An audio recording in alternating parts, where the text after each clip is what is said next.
While many hoped for a transformational deal, consensus is that the arrangement between Iran and the P5+1 nations would be better described as transactional. So what lies ahead? Can the United States and its allies be confident that Iran's breakout time to a nuclear weapon has been extended? The Wilson Center's president, former Congresswoman Jane Harman, discussed these questions and more with Secretary of Energy Ernest Moniz. That discussion provides the focus for this edition of Rewind.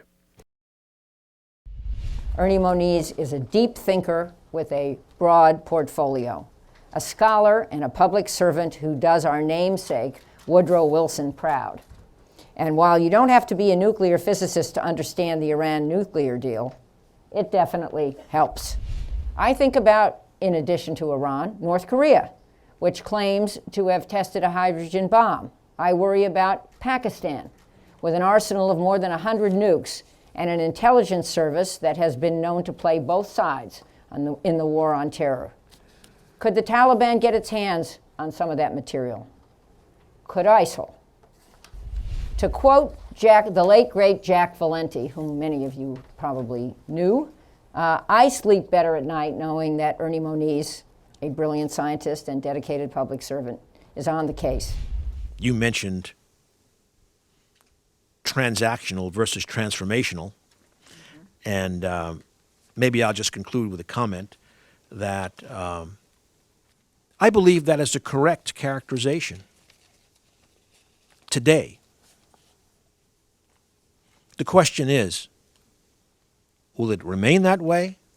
Which is okay, a lot of progress. But I also don't think we should blunt our hopes and aspirations that it will grow into something that is transformational in terms of relationships in the region, relationships with us. And ironically, I would say the more the implementation of the agreement is transactional, the better chance we have for it to become transformational. One of the other points that Rob Litvak makes is that because it is a transactional agreement, assuming it works, and that was the implication of your comment, it also frees us to focus on Iran's other bad behavior, and that there is some reason to hope, while being very clear-eyed, mistrust and verify, there is some reason to hope that in the end, this agreement will be the beginning of a transformational process. If Iran cheats, do you think we'll be able to put the P5+1 back together in sufficient form to go to the UN to seek imposition of the snapback, the reimposition of sanctions, after most of those countries have been engaged in robust trade with Iran, which is now happening? Well, first of all, let me disagree with the last statement in the terms of is happening. There is some happening, clearly, but we should not get too carried away. There's a lot of probing, a lot of discussing, but also a lot of apprehension. We should remember Iran remains a heavily sanctioned country. Right.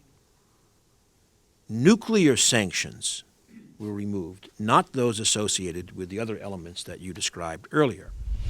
I personally am, reasonably optimistic that the agreement will be adhered to for its duration, but that's what we have to pay attention to.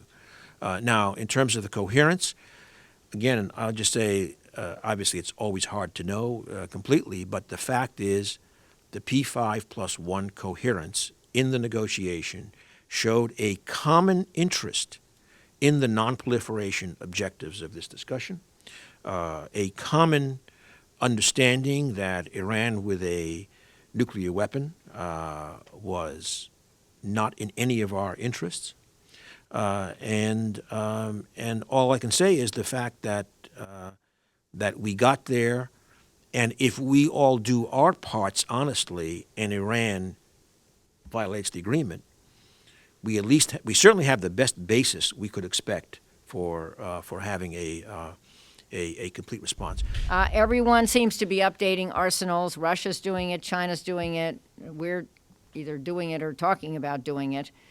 Do better nukes make us safer, or do they increase the risk they'll be used?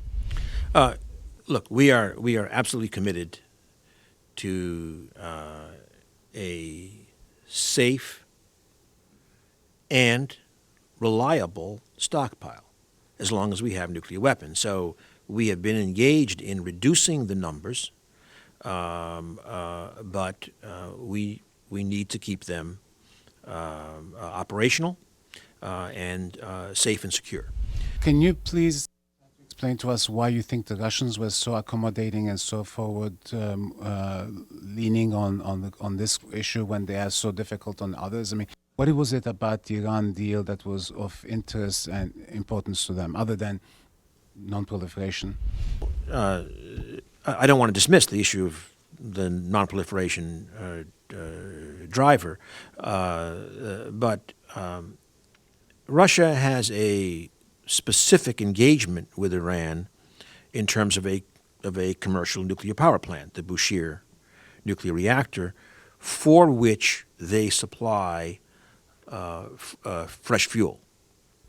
So from that point of view, Russia would be the most logical place for the low-enriched uranium to go, because they, in turn, anyway, are supplying fuel for Bushehr. I think they went above and beyond in